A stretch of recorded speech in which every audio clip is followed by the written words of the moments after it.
نحمده ونصلي على رسوله الكريم আমরা আল্লাহর বরকতময় নামে শুরু করছি। আমরা তার প্রশংসা করি এবং তার মহিমা ঘোষণা করি, ঠিক যেভাবে তার প্রশংসা ও মহিমা করা উচিত।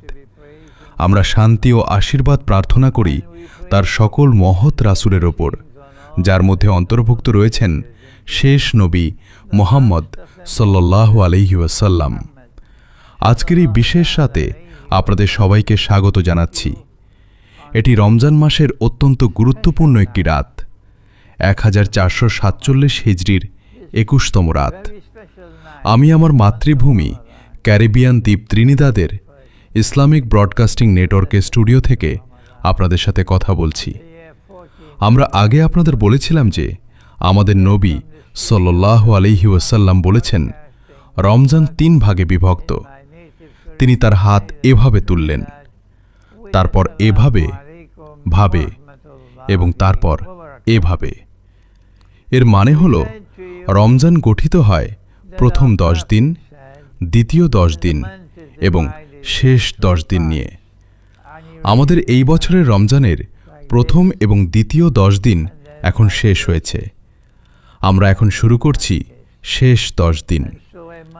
রমজানের এই শেষ 10 দিন খুবই বিশেষ। এটি মূলত জাহান্নামের আগুন থেকে নাজাত বা মুক্তি পাওয়ার সময়।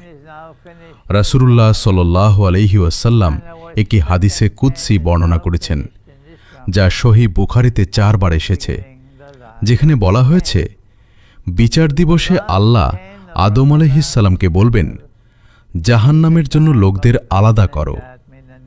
বিষয়টি খুবই অদ্ভুত, খুবই অদ্ভুত। তখন আদম আলাইহিস সালাম জিজ্ঞাসা করবেন, হে আল্লাহ, তখন বলবেন, প্রতি 1000 জনের মধ্যে 999 জনকে জাহান্নামের জন্য বের করে নাও।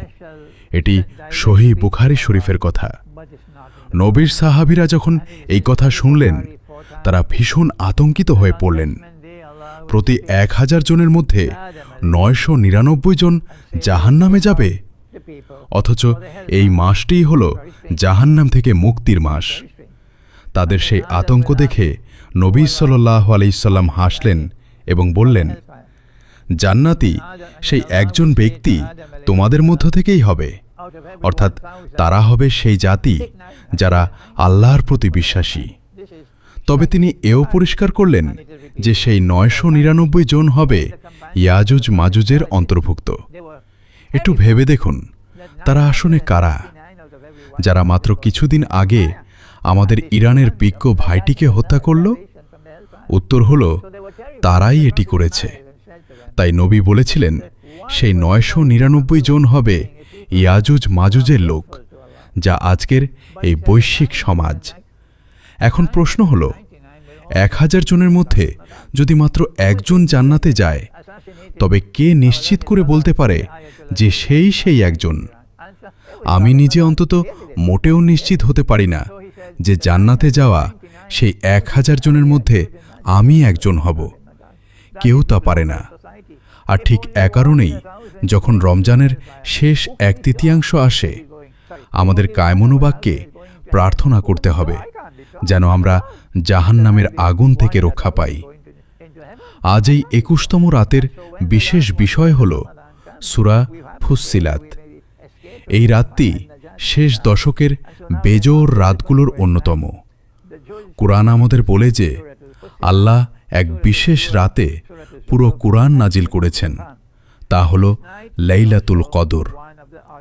আকাশমণ্ডলীর লৌহে মাহফুজ থেকে এটি এই রাতেই নিচের আকাশে বা সামাউদ দুনিয়াতে অবতীর্ণ হয়, আর সেখান থেকেই জিবরাইল আলাইহিস সালাম দীর্ঘ 23 বছর ধরে এটি নবীর হৃদয়ে পৌঁছে দিয়েছেন।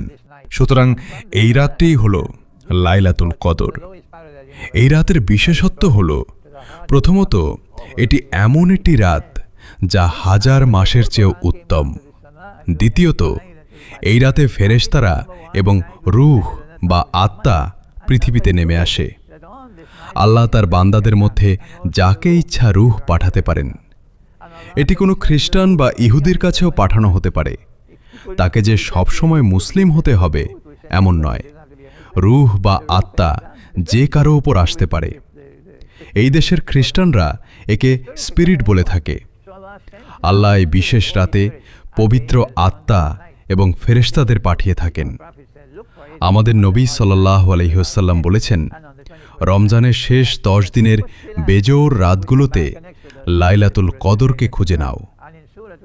এই 21তম রাতে সূরা ফুসসিলাতের সেই বার্তা আমাদের লাইলাতুল কদর বা ভাগ্যের রজনীর সাথে এক গভীর যোগসূত্র তৈরি করে। সূরা ফুসসিলাতে আল্লাহ বলছেন, যারা ঘোষণা করে আমাদের প্রতিপালক আল্লাহ এবং তারপর সেই কথার ওপর পাহাড়ের মতো অটল থাকে, ফেরেশতারা সরাসরি তাদের কাছে নেমে আসে। তারা এসে বলে, হে মানুষ, হয়তো সামনে এমন কোনো বিপদ ছিল যাতে তোমার মৃত্যু অবধারিত ছিল, কিন্তু শেষ মুহূর্তে মোড় ঘুরে গেল আর তুমি বেঁচে গেলে। তুমি বুঝতেও পারলে না কিভাবে তা হলো। আসলে সেটি ছিল ফেরেশতার হস্তক্ষেপ, যে তোমাকে নিশ্চিত মৃত্যু থেকে বাঁচিয়ে দিয়েছে। ফেরেশতারা এমন বিশ্বাসীদের অভয় দেয় যেন তাদের মনে কোনো ভয় বা দুঃখ না থাকে। তারা বলে, আমরা এই দুনিয়াতে এবং পরকালেও তোমাদের সাহায্যকারী। এই আয়াতটি আমরা 21তম রাতে পাঠ করব, যা আমাদের ভাগ্য বা কদরের সাথে যুক্ত। এখন প্রশ্ন হল, আমরা কিভাবে বুঝব যে আমরা আল্লাহর উপর বিশ্বাসের দাবিতে অবিচল আছি? এর উত্তর হল, যারা আল্লাহর সাথে থাকে তারা আল্লাহর জন্যই বাঁচে। যা সত্য এবং সঠিক তারা সব সময় তার পক্ষে দাঁড়ায়, আর যা মিথ্যা, অন্যায় বা অবিচার তারা সরাসরি তার। আমার চাকরি চলে যেতে পারে, কিংবা ব্যবসা লাটে উঠতে পারে, এমনকি আমার নাম নো ফ্লাই লিস্টে উঠে যেতে পারে, কিন্তু যারা প্রকৃত অর্থে আল্লাহর জন্য বাঁচে তারা এমনটা ভাবে না। যারা বলে আমার রব আল্লাহ এবং তাতে অবিচল থাকে, তারা একথাই বলবে, মূল্য যাই হোক না কেন আমি সত্যের পক্ষেই থাকব। ইব্রাহিম আলাইহিসসালাম ছিলেন এমনই একজন মানুষ, যার সম্পর্কে আল্লাহ বলেছেন, আমি তাকে আমার বন্ধু বানিয়েছি। তিনি ছিলেন সেই ব্যক্তি যিনি বলতেন, মূল্য যাই হোক আমি সত্যের সাথেই থাকব। আল্লাহ আমাদের তৌফিক দিন যেন আমরাও তাদের মতো হতে পারি, যারা আজীবন সত্যের পক্ষে দাঁড়ায়।